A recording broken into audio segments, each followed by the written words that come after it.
Welcome to the Aiki Dojo Podcast. I'm David Ito, Chief Instructor of the Aikido Center of Los Angeles. And with me is... Bill D'Angelo, also from the Aikido Center of Los Angeles. So, Sensei, what do you tell people when they come to you and say they want to start their own dojo? I say, are you crazy? Why do you want to do that? Why do you want to do that? No, I mean... Because this is a big one, right? We've never talked about this. I don't know. I mean, like, I try not to say no. Right. Because Ruth Sensei wasn't the type that wanted you to open up your own dojo. No, he was not. So I try not to say no. I try to ask why. What do you want to do that for? What's the big deal? And, I try to really get at the essence of why they're trying to start a dojo or school, whatever you want to call it. I prefer that they didn't. Their answer isn't because I want to make them money. Right, because it's unlikely to happen. No, it's not that it's unlikely to happen. Is that if you say, look, I want to open up this dojo to make money, then you got to go down this one rabbit hole. You're going to do it a certain way. Yeah, you got to get a salesman to get them to sign contracts. You got to do all these things so that you can make money. So I try to figure out, like, why do you want to do this? What's the impetus? Why do you feel like? What's motivating you? Do I look like I'm having a good time? And that it's different for me because, like, when I was a student, Ruth Sensei would often trick me into saying I wanted to start my own school. So he would say, "Oh, we're going to open up the school in Pasadena. Do you want to run it? You want to be the teacher?" And I said, "No." And he would say, "No, seriously. Do you want?" I'd say, "No." Right, and then as soon as you say yes, you're slammed. Well, no, he keeps asking me, and he go, "Well, why don't you? Do you?" And then he would try to get me to say, "Yeah, like, okay, I'll do it." I knew you wanted to be a teacher, and then he would chastise me about ego and why you think you could be a teacher, and I was like, "Oh, sorry." And so the 2 or 3 times that he did it to me, you started to learn your lesson? Or? No, every time he cajoled me into saying yes, and then got mad at me because I said yes. One time he said, "Oh, we're opening a school in Long Beach right by your college. Do you want to be the teacher?" And I said, "No." Yeah. And he said, "No, I said, "No, I don't want to." And then I denied, said, no, I don't want to do it. And then he said, "Okay, how about this? For 1 year, you teach at the school, and then we'll bring someone else in." "Ah, fine. See, I knew you wanted to be a teacher your whole time. You think you're good enough to be a teacher?" And you're like, "Dude, you asked me." Yeah. Do you remember? I don't remember what year it was, but it had to be after 2000. Maybe this was crossover with the Long Beach school, but I remember he had me, and maybe James Doy. We did a bunch of diligence on potentially opening. He didn't ask me to teach, obviously, but he had me look around for a dojo in Torrance or the South Bay. And I think there's a still pretty large Japanese American community, or there was. Not America, but Japanese nationals. But I don't know if it's big anymore because Toyota pulled out of. Oh, they did? Yeah. But I remember we looked at a couple places, and I wouldn't say we were going to pull the trigger or he was going to pull the trigger, but I remember, I negotiated with some buildings, and then it never happened. Did he also ask you to do that school? No, he only asked me for Pasadena and Long Beach. Yeah. And then accused me of teaching at other schools. Like, I worked for Ed Parker's Kempo Karate on the west side because we had a student who was studying Aikido who was the teacher there. So I was doing bookkeeping, and at the time, the guy was paying me $20 an hour. Which is a lot then. Yeah, a lot in the 90s. Yeah. And then it says, like, "You're teaching there. There's no way they're paying you $20 to do the books." And I was like, "No, that's what I'm doing there." And then I didn't even know that. You're teaching. I know you're teaching there. You're teaching people. Is that the school that was on 20th Street that had 6 different martial arts in the school? They had kendo and karate. No, it was just straight up at Parker's. I can't even remember where it was. It's so traumatizing because the whole time I worked there, which was probably a summer, right? He just yelled at me, and and then I would tell him stories about people challenged me to fight while I was there. Because he found out I did Aikido, and they would challenge me. "I knew it. I knew you." And I was like, "Why am I even talking? Stop talking, David." Oh my God. Yeah. But today I try not to be negative, not dismissive. "Oh, you'll never be able to do it." I try to go, well, okay, let's, how are we going to do this? And then, I give them 50 billion different resources, and then most of those people don't just take back it. out. Yeah. Because I was thinking of something different. I mean, your perspective is, obviously you had that give and take with Sensei, but I was thinking my girlfriend Natalie's a huge yoga person, yoga teacher, and I've been trying to encourage her to start her own school. And I think she's qualified to do it, but she's very reluctant. And what I always say, which is completely different of like your point of view on this, which is whatever you want to do, doesn't matter what it is, better to just do it, because you'll never do anything if you continually find reasons not to do it. I don't know. Obviously if you feel called or you want to start a school, you should just go start it, right? This is where we live. It's America, and you get to do whatever you want. But the more important problem is, are you qualified to teach? Right. Most people are not qualified to teach. Right. They don't have a degree in teaching. They don't have any background in teaching. They weren't even teachers themselves, right? Some of them never deshied for a teacher, worked at a school, so they have no idea. They just think, I like doing Aikido, I might as well start my own school. What do you think? Like, when I look at the history of Aikido, you look at, because, I lived in Northern California for a while, and I trained as a guest in one dojo up there. But the north of Palo Alto, there was a large number of the early Aikido people, American Aikido people that had gone to Japan. They came back. A lot of them were Shodan when they started the school. Now that he's got these old, very established schools, do you think it was different in the 60s when people came here and Aikido was a novelty and there was no opportunity for Americans to be third, fourth, fifth, sixth dan because it was just starting? Do you think that was a different time for Aikidoists? In terms of teaching? Yeah, in terms of like... Well, yeah, people then didn't know anything about teaching, so they just do whatever they want, and then they just call it Aikido or call it Judo, call it Karate, right? But today, the art of teaching is pretty well sophisticated and researched out. Negative criticism, positive criticism, all these ideas and understandings about how to teach people that they didn't have in 40 years ago. Yeah, 50 years ago, something like that. So I remember, if you think about it, Furuya Sensei was 10 years old when he got his Shodan in Kendo. Wow. And started helping out teaching Kendo at 10 years old. A lot of experience. Yeah. So, right. So, but that's that thing is that there's no, when Sensei was a student, there were no full-time Aikido dojos. And that's why he went to a different dojo every day, Orange County, Pasadena, Los Angeles, just so he could train every day. Which is why a lot of these dojos have memories of him. Yeah. Yeah. Yeah. And so, a lot of these people just started school, didn't have to be good teachers. And then also teaching was different back then. What do you mean? It was sink or swim. You came in, you wanted judo, they just started throwing you around. And then someone somewhere somehow taught you how to fall. Today, you have to show people exactly how to fall. No, like this. Because maybe their constitutions are weaker or bodies are weaker because we sit in chairs more often. Mm-hmm. But like you hit someone's head on the ground, man, you probably got to call 911. But maybe in the 60s, they hit their head and they just went, "Oh, I'm sorry. Please, I made a mistake when I was falling for you."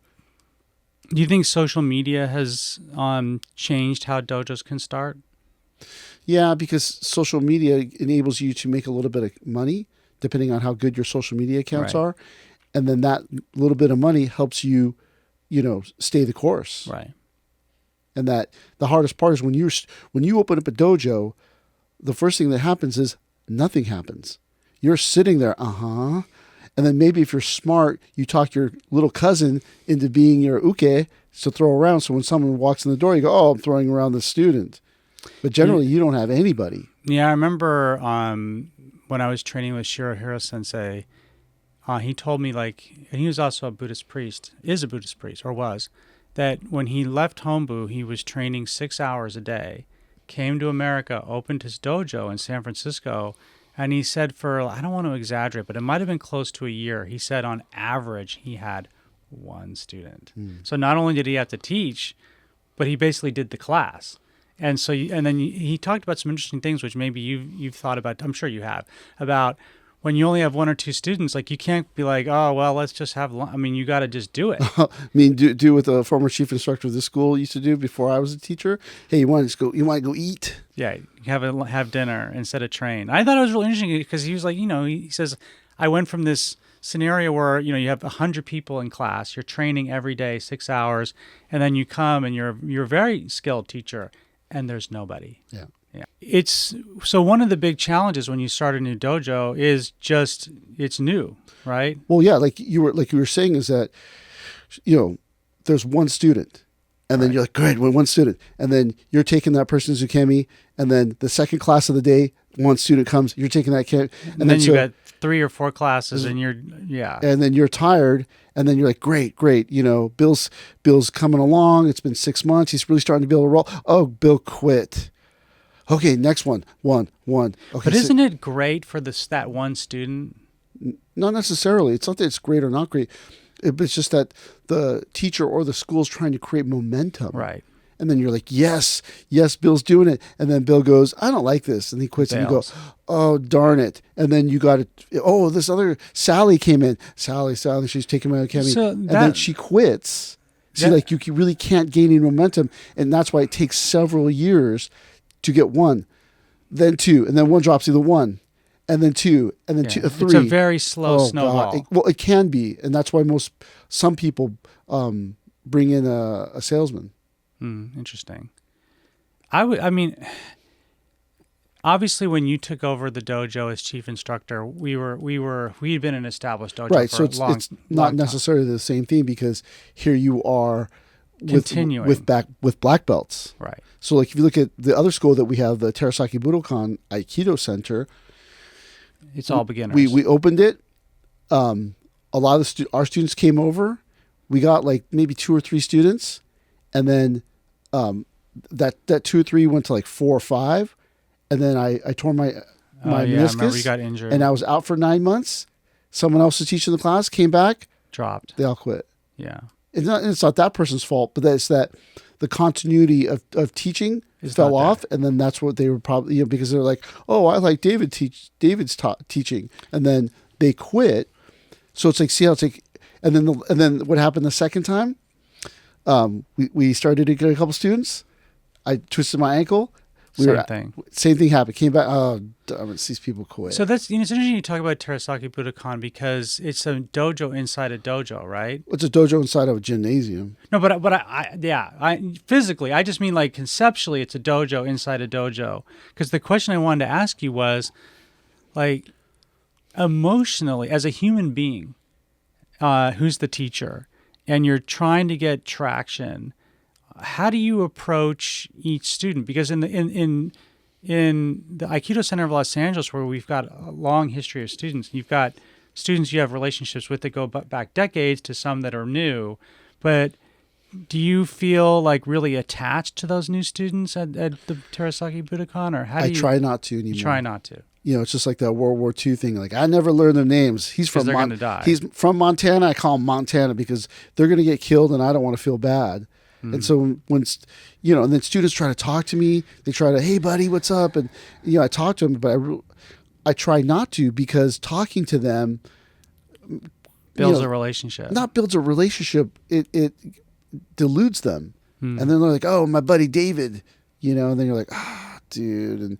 And so it's really, it's such a difficult balance between student and teacher, student and friend, teacher and friend. And so being the teacher, it's really hard because some people will just come right up into this office. Hey, what's going on, man? And I look and I'm like, who let you up here? Right. And then I talk to the person for a little while. They go downstairs and then I call you or Mike or Marie up here and I yell at you. Right. Why are people coming up the stairs? Because in the modern dojo, the teacher is available to everybody, every person, every student. And, you're at their beck and call. In the old days, Ruth Sensei told stories about walking in by Hombu Dojo, and him and his friend saw Doshu, and then they ran away, ran into the alley, and hid until he walked by. And then I can't remember if this part is true or not, and then later on when they went back to the dojo, Doshu said, "I saw you," and then yelled at him. Oh my God! Or like, funny. or when people would see Furu Sensei on the street in Little Tokyo, They like turn the other way. No, they would talk to him, and he would just go off on them. Yeah, because it's And so personal people time. would, well, not personal time, anything, right? He's always the teacher, so everything is fair game. Right. And so if you saw him, you would just run, and then you get caught. Yeah, there's several times where I was like, "Oh no, there he is!" Freeze, like you can't. Maybe he doesn't see you. And then he walked across the street, and good, he didn't see me. What do you think? Again, it's a little bit different because like Terasaki Budokan it's a dojo inside a dojo. But what do you think is the hardest thing? Let's say you have a qualified teacher. They're like, I've identified a location or a geographical place. They start the school. Based on your like decades and decades of experience as a student and as a teacher and then senior instructor or chief instructor, what's the hardest thing for the teacher in the beginning? Do you think? I mean, just getting eyes to walk through the door. Yeah. So first you got to get them to walk through the door. Then you got to get them to stay and watch the class. Then you got to get them to join. Right. And then you got to get them and then pay. And then you got to get them to not quit. Right. And so there's all these things you got to, okay, don't everybody, someone came by the other day and they were talking about teaching Aikido. He was an Aikido teacher. And I told him for the first 30 days, I say nothing to them. We don't impose rules upon them. We don't tell them no. We don't say, you better pow right here. We say nothing. Because I believe, this is my own personal opinion, that's not Furu Sensei's method, definitely not Furu Sensei's method, is that I believe that everyone wants to do good. Right? And so when they come through that door, they don't not want to bow. They just don't know where to bow. Right. They don't know when or where or how. And so but the thing is, if you go, you bow right here, bow to your sensei, and they're like, oh my God, everybody here's a jerk. Right. So sooner or later, they'll be watching, and then they'll see you bow onto the mat, and they'll go, "Ooh, I've been bowing on the mat." Yeah. And then they'll do it, right? Sooner or later, they'll see that everyone's cleaning, and then they'll fold in. But if you're just like, hey, moron, what do you think this is? Yeah, the energy, the vibe is right. And so, like when you guys all make people take off their rings, and so I don't do any of that stuff for the first 30 days, because the thing is that it's hard enough. And I know this is, even though I'm a traditional Aikido teacher, maybe that doesn't make me traditional, but people of today, especially in Los Angeles, some of them, like, I don't know, do you want to be told no? Nobody does. Nobody does. Yeah, and so it doesn't matter. No one does. So when you start yelling at someone because they didn't bow exactly right here, or they didn't follow your instructions, most of those people are going to quit if you yell at them. Yeah. And so my belief is that everybody wants to do good. And so you don't have to yell at them.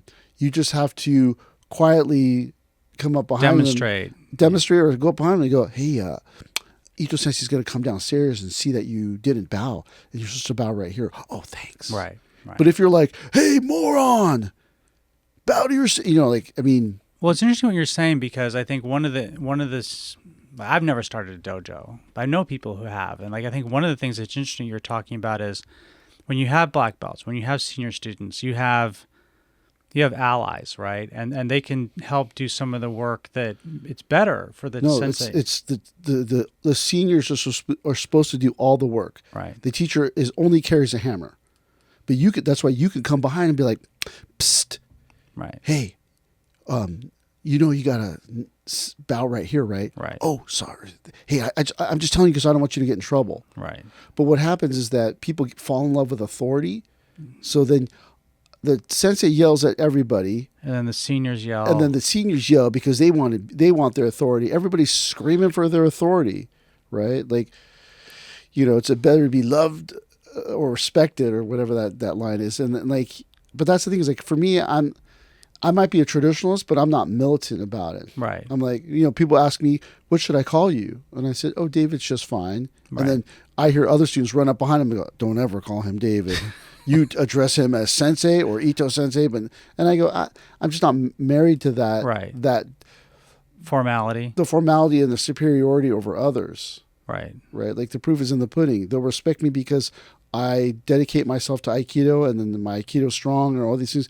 I don't have to make them fear me, right? So that's the hard part. Like, you're starting a dojo, but then the hard part is if you start a dojo like that, in that way, right, it's going to ruin it, because it's easy for me to do that because there's a lot of students here and there are a lot of black belts. Right. But when it's just you and Tim, it's a different. If you let Tim do whatever he wants, he's going to walk all over you. Right. And so if you have a dojo with a bunch of black belts and senior students, they'll take care of all that. Right. There's a built-in culture. Right.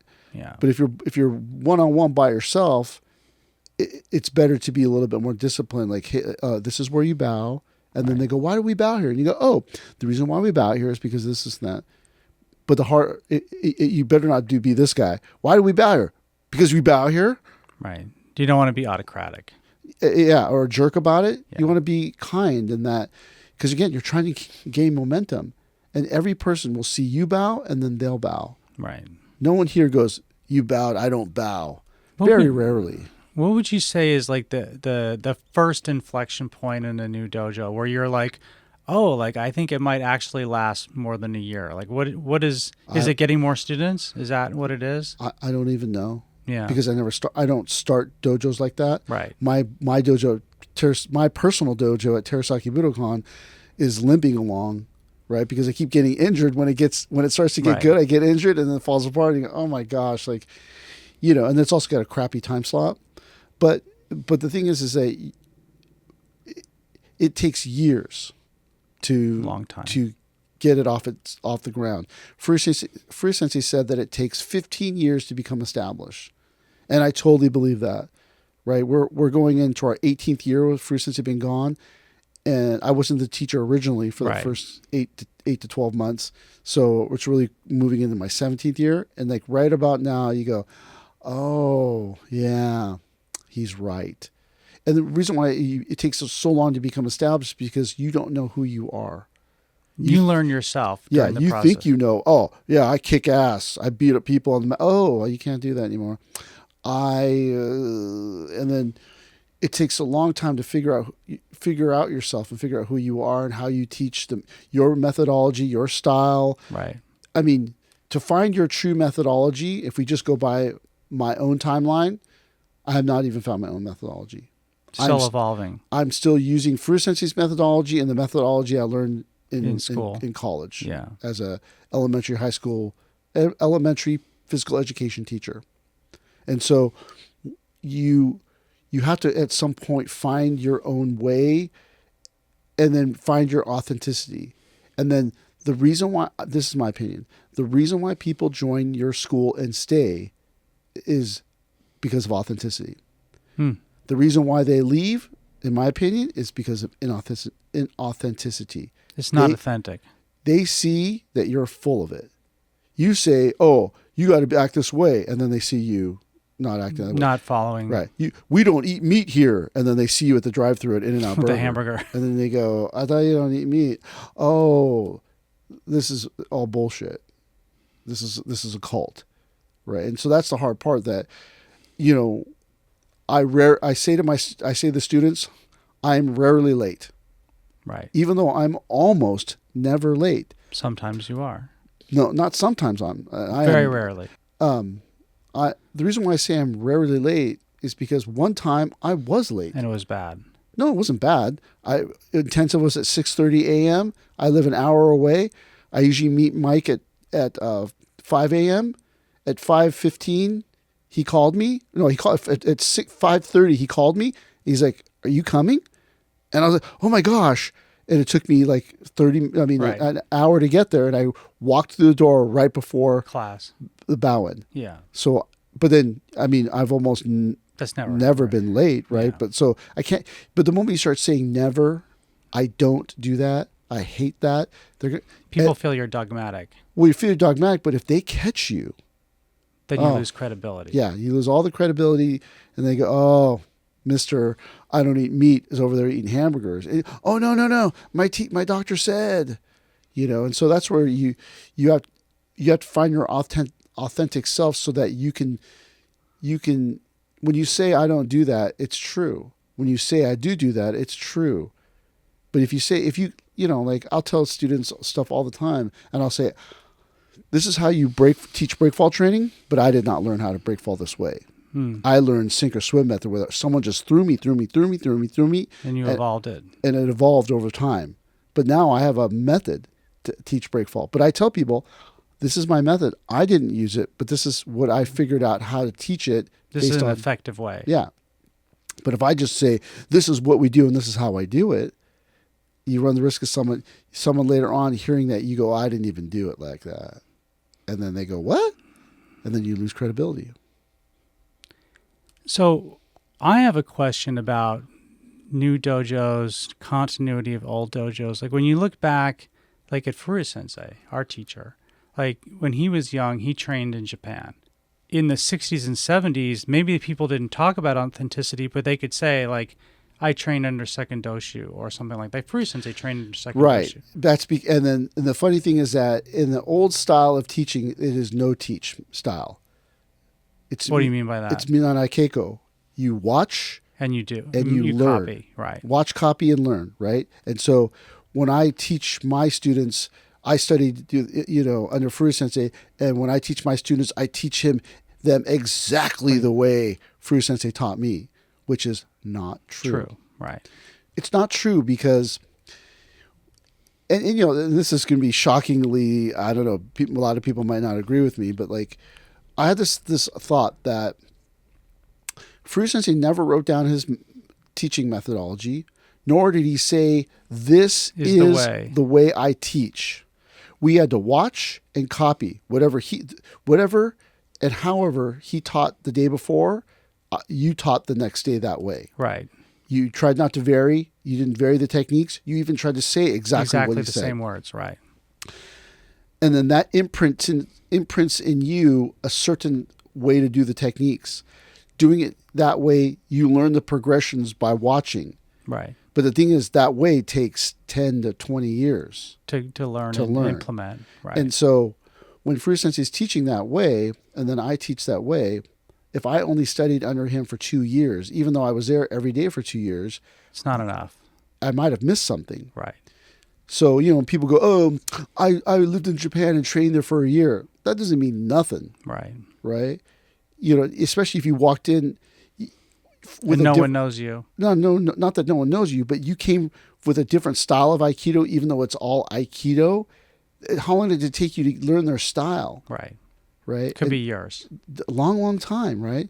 So, mind you, when I trained under Furuya Sensei, I was in my 20s. Right. I started when I was 19 and a half. Right. So when someone trains under anyone, even if the teacher gives you a handout and says, this is how I teach, or if the teacher tells you exactly this is how I teach, that is not 100% true. It might be 70, but the thing is, the reason why it's not 100% true is that when they're writing it, they might have left something out. Right. Or they're editing. Yeah. Right. Or that when when the teacher in Japanese said it and the person translated it in English, stuff gets left, right. By the wayside. When you're watching your teacher teach, how attentive are you? Right. And then that one day when you were a little bit, hungover, you're like practically falling asleep, you missed that stuff. Well, also like when you train, this I guess is an open question for you, but when you train, especially when you're younger, lower ranked, as you say, like our teacher would show it, you try to copy it.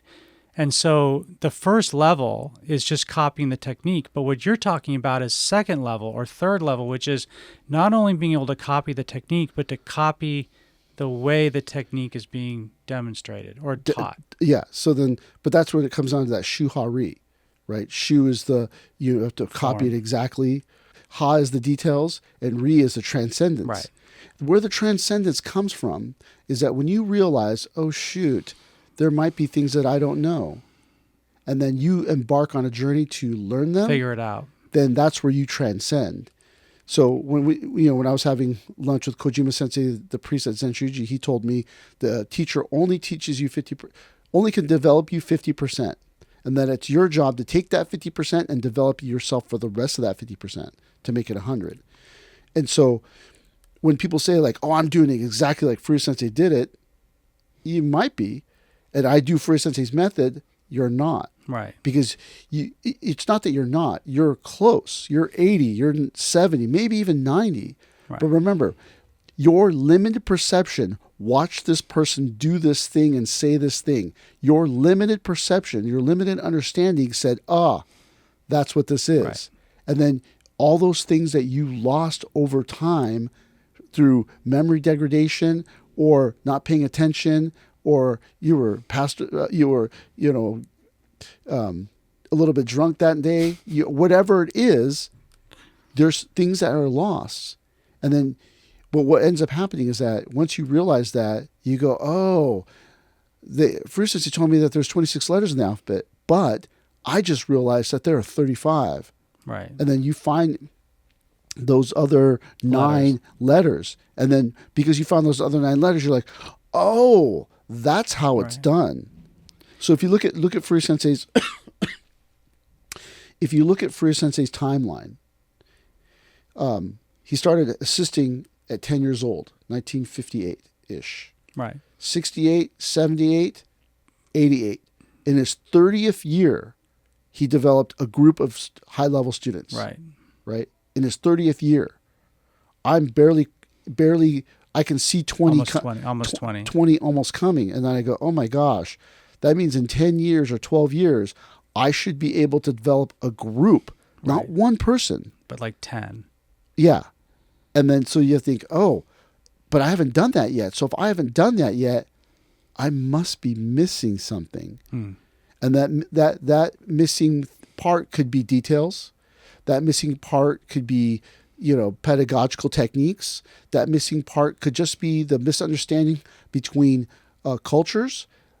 That thing could be the difference between teaching Gen Xers, Gen Zs, millennials, alphas, whatever they call themselves. Because culture changes. Because the culture changes, right? Understanding changes. In 1940, how many people could fight? Very few. And how did they fight? Boxing. Right. Right. After World War II, other styles of fighting systems came into play, especially from Asia. Kicking and punches. Oh, Billy Jack. Oh, you. I love Billy Jack. And so all these things come into play that weren't part of the understanding lexicon of fighting before. You ever watch some of these like post World War movies, World War II movies, where the person, the two people are fighting, the guy starts punching and kicking, and then they go use that I just remember Uncommon Valor. Boy, you just bought a whole can of whoop ass. Come on, sailor! Kick his ass, sailor!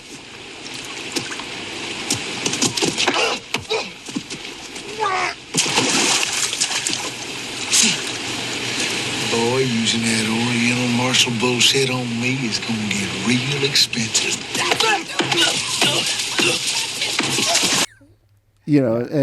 But that's that thing, is that once in my era, it's a little bit different than teaching in Furuya Sensei's era. And so you have to fill in the holes of the things you don't know, the things you might have missed, misunderstandings. And from there, you have to now bridge the gap between a different generation. Right. So see how, like, when you think like, I know how to teach people, people tell me that all the time. And I honestly, and I tell you that everyone who's listening to this thing, I'm insulted. What do you mean? I'm insulted when people tell me, oh man, I know how to teach. I'm such a good teacher. And I go, really? You mean teach Aikido or just teach anything? Teach Aikido. Okay. Because I have a 4-year degree in teaching.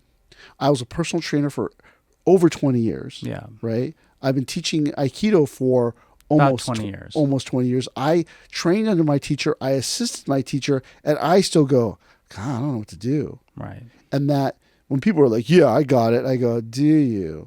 And then I look at the proof is the proof is in the pudding, and I look at the proof, and I go, well, I guess you do, buddy. Yeah. And it's not that it's not that you don't or don't. It's the hubris of thinking that you know. Right? Mia, with all this experience, goes, gosh, I don't know. But for a person to go, yeah, I got it. You go, do you? Do you think it's helpful for people that are starting dojos, whatever their rank, to have a teacher who's alive? that they can No, that they're under? It's not that they should. Gosh, what a benefit that would be. Right. Oh my gosh. If Ruth Sensei was still alive and I could call him on the phone and go, this thing is happening to me. Right. What? And oh my God, hide behind his hakama? Right. That, I mean, I would today, if I could hide behind my teacher's hakama and do things, it would be so much easier. Right. Right. And that people, if they were to start a dojo under me, I hope that they would hide behind my hakama for a while. Right. When, someone gets mad at them, I'll call them and make it okay. Right. When they go, I don't know what to do. I got a guy with one arm. I go, this is what I would do. Right. They go, I'm blind. One of my students is kind Sight of blind. What do I do? And I go, this is what I would do. Right. But I don't have that. Anything that's not on the list, it happens to me today. I go, you got to figure it out. Figure it out. I got Aikido world political problems. I got to figure it out myself. Yeah. Yeah. It's interesting because we do have like signposts from Furuya Sensei though, right? I mean, he did something which was kind of ahead of its time. He did the videos in the 9-volume video on, and as you say, like that's not everything, right? But I mean, it's if you compare it to some people's teachers who have nothing, it's definitely a help. Right. And then I was there when they filmed those videos. So you remember. So I remember. It was very painful when we shot those videos. I was there. I've watched them. I'm a sixth degree black belt in Aikido. I trained under my teacher for 17 years in one day. And I still, every once in a while, watch the videos and go, oh. Wow. Yeah. Oh, I saw that thing. Or Watanabe Shihan will teach the class in one way.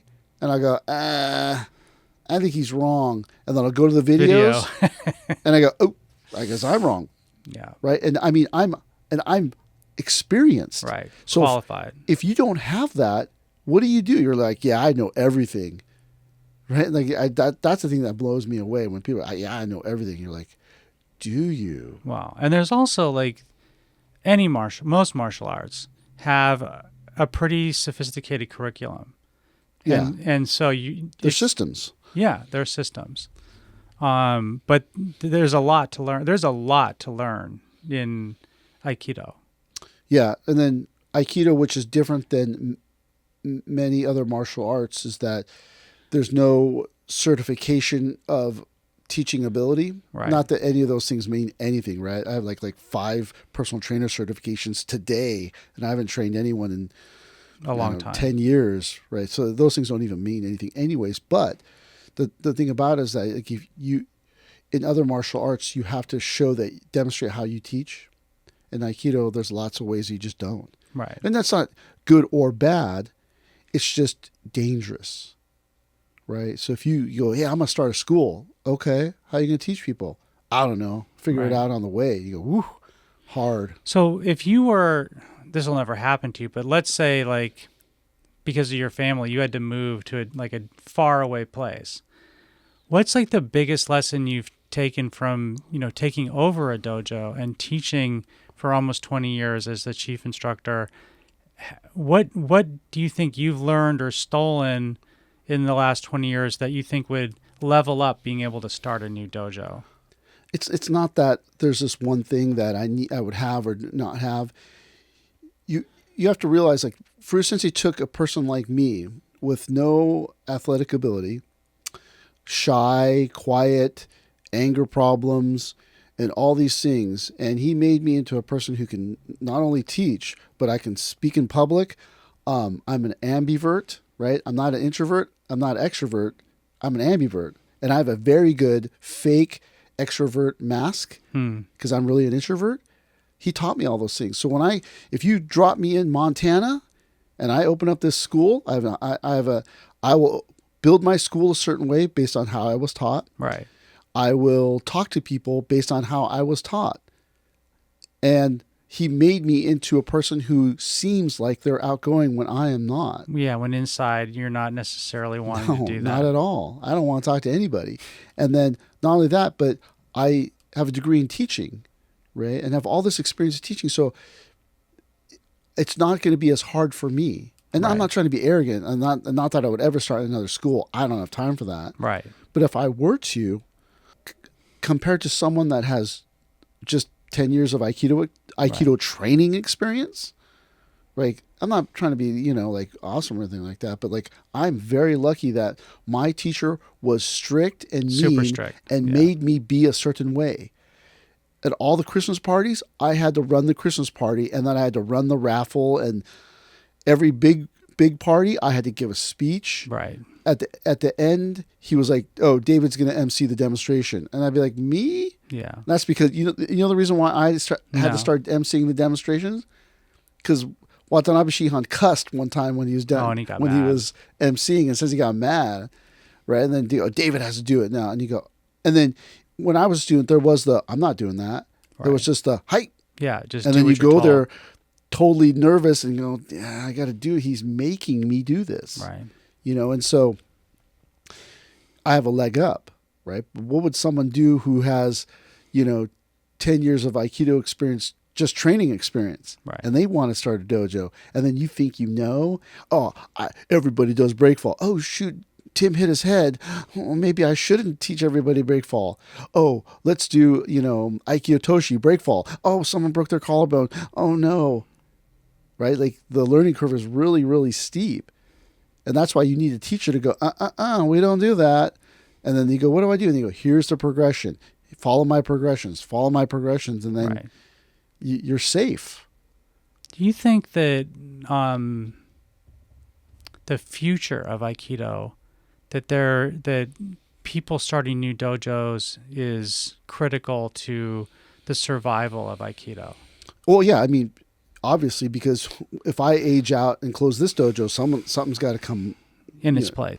So if you're saying that it is critical to the future of Aikido that new dojos get started over time, and you're a student who's been a black belt, like at what level, when do you start is, I guess, the question.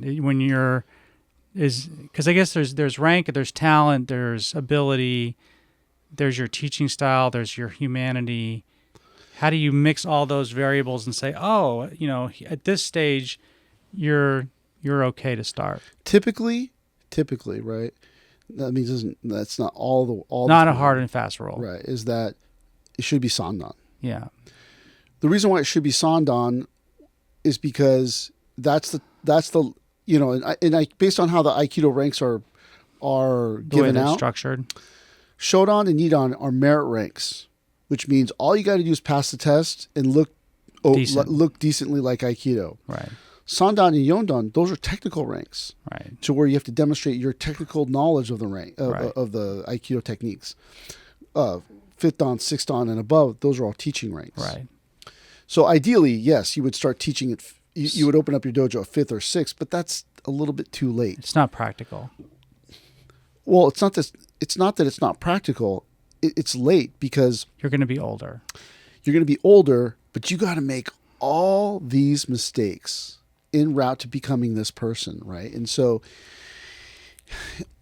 nowadays, because less and less people are coming to Aikido, it would seem that it is an inevitable thing that's going to happen, that people are starting dojos earlier and earlier in their thing. Someone contacted me who has a dojo with 10 students and they're 4th Q. And I'm like, okay, for one, how are you 4th Q? 2, why don't you just stay with your own teacher? Right. Can you help me? Well, you're in another country. I can't really help you. Or I knew someone in another state who said, I'm a self-anointed black belt. And I was like, what the hell does that mean? Well, I gave myself black belt. And I was like, what the hell? I mean, so I'm not really sure what's better or worse. But the thing is that you need to have resources. A lot of people, especially around the world, they just go to seminars to pick up those resources. And I'm sorry to tell you, unless it's a teaching seminar where they're teaching you how to teach, You're not going to learn what you you don't need to learn learn. nothing. Yeah. Right. But What just said, like as an aside, why is that? Is it because what's shown at seminars is really demonstration entertainment Aikido? Or? Right, demonstration Aikido, and you don't go to a seminar to learn. You go to a seminar to have Social, fun. yeah. But the thing is that if you're going to start a dojo, you have to be under somebody competent. Right. I'm sorry. It's like, that's the easiest. I mean, it's still going to be hard, but it's going to be a little bit less hard. Right. You know, like if someone were to start a dojo under me, they could run to me and say, hey, what do you do with a guy that's got one arm? And I'll say, look, this is what I did. Right. Or they say, I've got a student who's blind. What do I do? Or like someone showed up today with a 5-year-old kid, and our threshold is 6 years old. And she said, I want my kid to try. Okay. Right. And then I worked with them, and then people got to see how I would teach a 5-year-old kid. So you having someone with experience, you know, we're all standing on the shoulders of giants, right? And so if I'm going to open up my dojo, that's where you go, all right, Sensei, what do I do? Because all the mistakes that I've made will help you not make those mistakes. Right. You can lever up. Right. When I opened up my acupuncture clinic, it was called Ito Acupuncture Pain and Performance. And then when I had lunch with this person who's really good at branding, he said, dude, too many words. 2 or 3 syllables at the most. Yeah. And I was like, oh, darn it. And so when you start the dojo, like someone told me the other day, Southern New England, and you go, dude, that's a lot of words for. This is kind of an aside, random question, but I noticed like I think there's like 2 different pathways of the way people name Aikido dojos. One is it's just Aikido of Los Angeles, or the place, right? But then you have the Japanese style names, and it's, you know, whatever it is, and you're like, oh crap! Like if you don't speak Japanese. But when people do that, do you think it's to try to create more like an aura of authenticity? Yeah. Yeah. You know, like Shu Ha Ri or something like that. And then, you know, people come in and you're explaining what it means, what that means, and, you know, and all those things. I prefer not to do that. Why? Well, because when a person's looking for a school, or like Furuya Sensei's last name, Furuya, Furuya. Hard to pronounce. And they can't do it. Right. And then today, everything's an obstacle. Right? Yeah. I can't say his name. I feel stupid. I'm out. Right. You know. So you got to create opportunities to win. Right. So then you have to think about, if I'm going to call this school, you know, Ashiwaza, you know, thing. I mean, I got to rethink about that. And a lot of people are using like Japanified names and stuff. Ken Q Kai, and then you get to explain it means Ki Shun Shin To Itsu. And but the thing is that it also attracts a certain type of person. I think. I don't know if this is always true, because generally people choose a dojo which is closest to them and has the hours which jive with their schedule. Right. If the hours don't resonate with your schedule, they don't do it. You're not going to join. Very few people go, oh, it's called this dojo, you know, like that's really Furin authentic. Kanzan Dojo. I want that. Right. Like I don't know if very many people, maybe in other countries, but in America, very few people are choosing it because of the name. Right. Right. They're choosing it because of the location and the hours. Right. But some people are really into that. Tsubaki Kai Kondu, you know, you have all these different names. It's a niche, right? It's a niche of like Japanophile. Well, also perhaps because I'm Japanese American, I'm not into that. Right. You don't need it. You're never going to see me wearing a howdy overcoat over my kikogi with a knot. Never going to see that ever. You'll never see me wearing a kimono, because I'm not trying to be more Japanese. Right. But some people, maybe they're trying. Nothing against it. It's just a thing. It's a thing. It's just not my thing, right? Like, you know, I don't have a bumper sticker on my car that says my other car is Godzilla or something like that. But, you know, you get to this place where should a person really start to open up a school? And I don't necessarily think it has to happen at a specific rank. But really, Sandan is a good place to start. Sandan ideally would be great, but it doesn't have to be that. What it really comes down to is, do you have resources? And then not resources as in money, but in a person that teaches you how to be a teacher. There's someone right now who's showed on. I said, oh yeah, you should start a school. You know, they talked about it. I was like, yeah, you should start one. But if they're smart, they'll follow me. Right. And they'll say like, hey, what did you do when that happened? Hey, I stepped on this political landmine. What do I do now? Or like when that person starts their dojo, and it's close enough to us, They can train here. no, not that. We can send people to back them up. There. Right.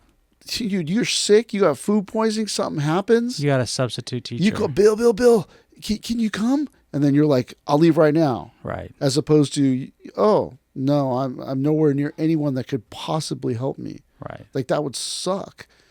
But if you were to open up a school under a person, you can hide behind their hakama. Right.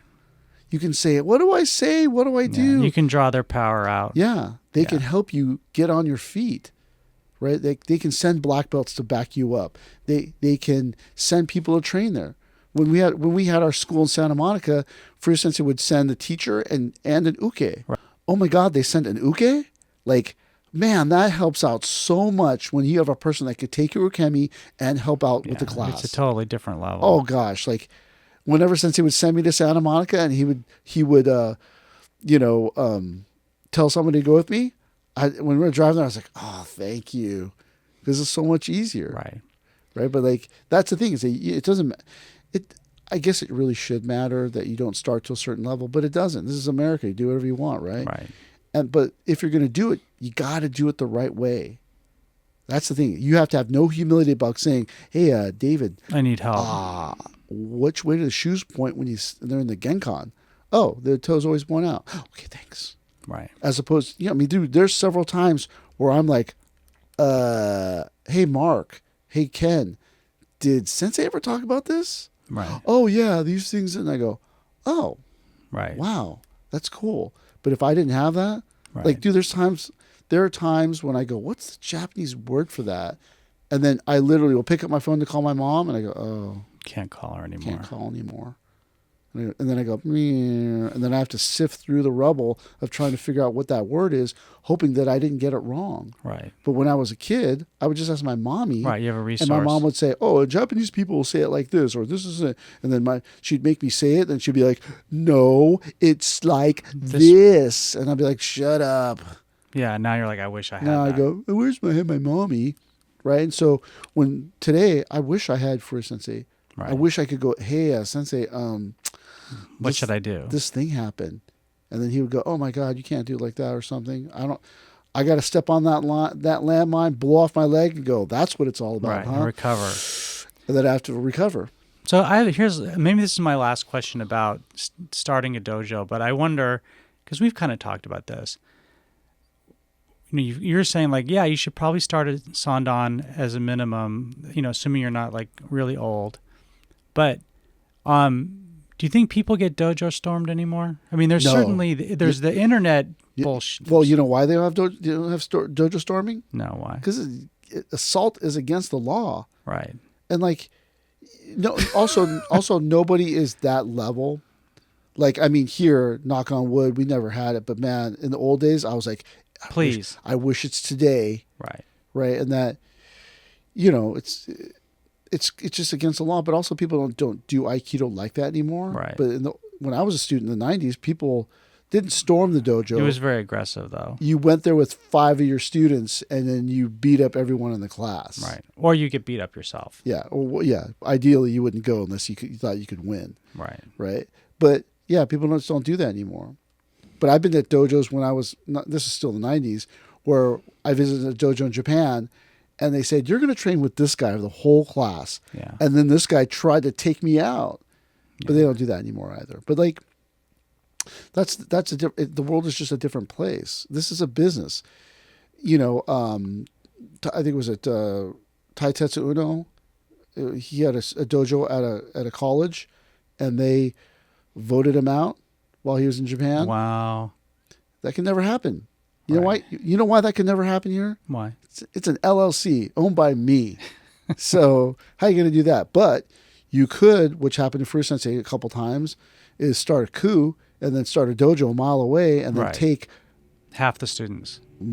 Well, when I was a student and it happened to us, they took 3/4 of the students. Yeah. And they only left me, Ken, a couple other people, and a couple of black belts that they didn't want. And that school's gone now. Yeah. Yeah. But that's how they did their own teacher, right? So I mean, yeah, you wouldn't necessarily vote them out of their own school. You would just start a dojo, compete with them. All right, I have a question. Okay. So, student comes to you, qualified, appropriate rank. They found a geographical area, close, far, doesn't matter. And you're inclined to support the person doing this. What's like the first or the last thing you say to them? Get ready to work. Get ready to work. Yeah. Because it's hard work. It's not that it's hard work. You have to be diligent. Everything. And you have to be resilient for rejection, right? Because as you said earlier in the podcast, people come, they go. Yeah. You got to be resilient. You got to be determined. You have to be all these things. You clean the bathrooms, right? You also clean the bathrooms. You also teach classes. You do everything. And then until that thing gets on its feet, which remember, it could take a while. It's supposed to take 15 years till it gets on its feet. Right. Right. And then you have to be diligent enough and resilient enough to stay the course for 15 years. So it's like, and really, it has nothing to do with the rank that you start. You could start at first kyu, right? But you have to be diligent. And then remember, you're going to make all these mistakes. You're going to give it away, and then they're going to leave. You're going to not give it away, they're going to leave. You're going to be nice, they'll leave. You're going to be mean, they'll leave. And you're like, gosh, so until you find your center, your authenticity, you're going to make all these mistakes, right? And then making those mistakes is how you learn. The stairway to nirvana is built upon mistakes, failures, losses. You go, I said this, oh, they quit. Oh, this thing that happened, oh gosh, failure, right? And so when you're trying to get to that place, it's about recovering from failures. And then, the classes were at 5:00. No one joined. And then you look around and everyone else starts at 6. And you go, oh, that's why no one's coming at 5. You change the classes to 6. Oh, people are starting to come now. You let this kid who's really, really good skip a couple ranks. And you let him skip ranks because he's really, really good because you're trying to get him to black belt as fast as possible. And then their head blows up. Right. And then their head blows up, their ego gets big, and then they think they're better than you, and then they quit. So you go, oh, I don't let people skip ranks anymore. Right. And so, you go, oh, I'm single, she's single, I'll date my student's mom. Oh, darn, I don't do that anymore. Yeah. Right? You learn, you live and learn. And so it's not that you should only start at Sandan. You should start whenever you feel like starting, but you should start in the right way. Right. Which is following a competent teacher and trying to learn their method as best as possible. Not going, well, I follow, Tissier, I follow Ikeda, I follow all these people, and then I'm trying to teach. You can't teach 10 different styles. You can only teach one style at a time. So you should try to follow a competent teacher and then get them to give you everything. Right. And by everything, he means the good and the bad. Oh, my teacher's famous, they're on TV. Oh, my teacher writes for this magazine or book. They're great. No, you want to see the mistakes, the failures, all the behind the scenes stuff where you go, oh, that's why you don't do that. Yes, that's why there's a lock on the bathroom, because you don't want somebody just to walk in on you. Oh, good to know. I didn't know that. Yeah, I didn't know that you could do that. Or that's why we don't show up 3 minutes before class starts. We show up an hour before. Half an hour. Yeah. Right. So, I mean, that's the thing, is that it's best if teachers try not to be negative about it, but then sometimes you have to be negative because that person is a lunatic or not qualified. You go, no. Do you think, because everything you said in this hour seems to me like one of the sort of foundations or pillars of Aikido teaching or any martial art teaching is humility, because ego leads to conflict, ego leads to disappointment. But hold on, the question I wanted to ask was, can being an Aikido teacher lead to happiness? No. It's just a job. Jobs don't lead to happiness, no matter what the job is. You have to create that for yourself. Right. And then, it's like, it's about doing the right thing at the right time.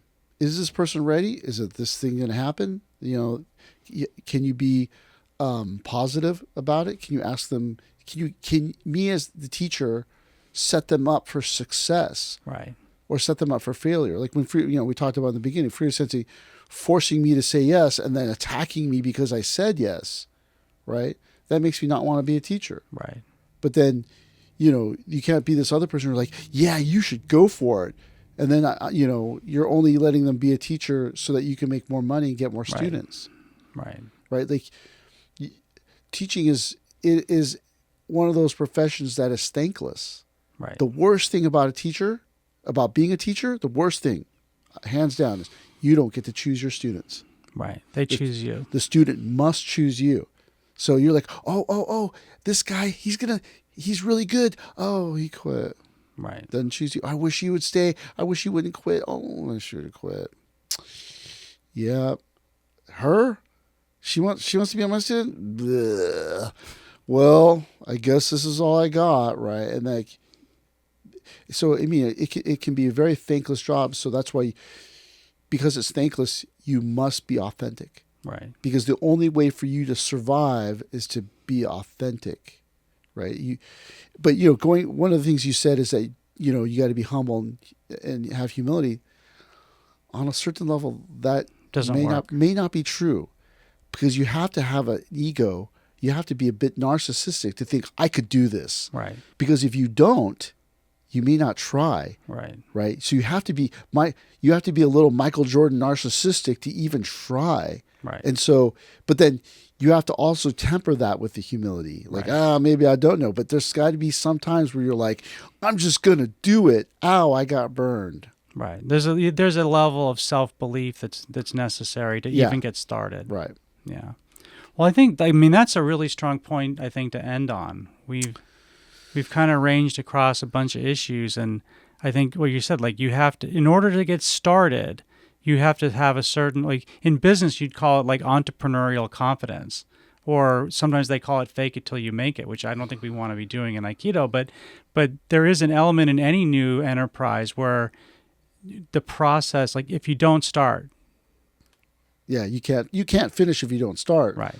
But ultimately, it doesn't matter what your rank is. I mean, even if it's a Q rank or Shonan, Nidan, whatever, even if it's 6th Dan, if you have the resource of a teacher, a competent teacher that you can lean upon and gain support and learn from all their mistakes, they're like, yep, that's the reason why we do this thing. And you go, oh, you don't have to suffer like they did. You'll suffer in your own ways, but you won't have to suffer that specific one. Right. Like that's what makes all the difference. Starting on your own, blind, swimming in the ocean all by yourself, you can do it, but boy, you better have will.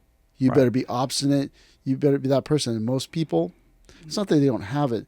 Most people can't sustain it. Right. And so you lean on your teacher as they help you swim so that you can make it. Right. So it doesn't matter what rank, whatever. You just have to follow someone good. And what would I say to someone who wants to start a dojo? Why do you want to do it? Right. Is this for you? To only do it because you love it, you like it, or you're called to do it. Right. Any other reason why you would do it? Money, power, fame?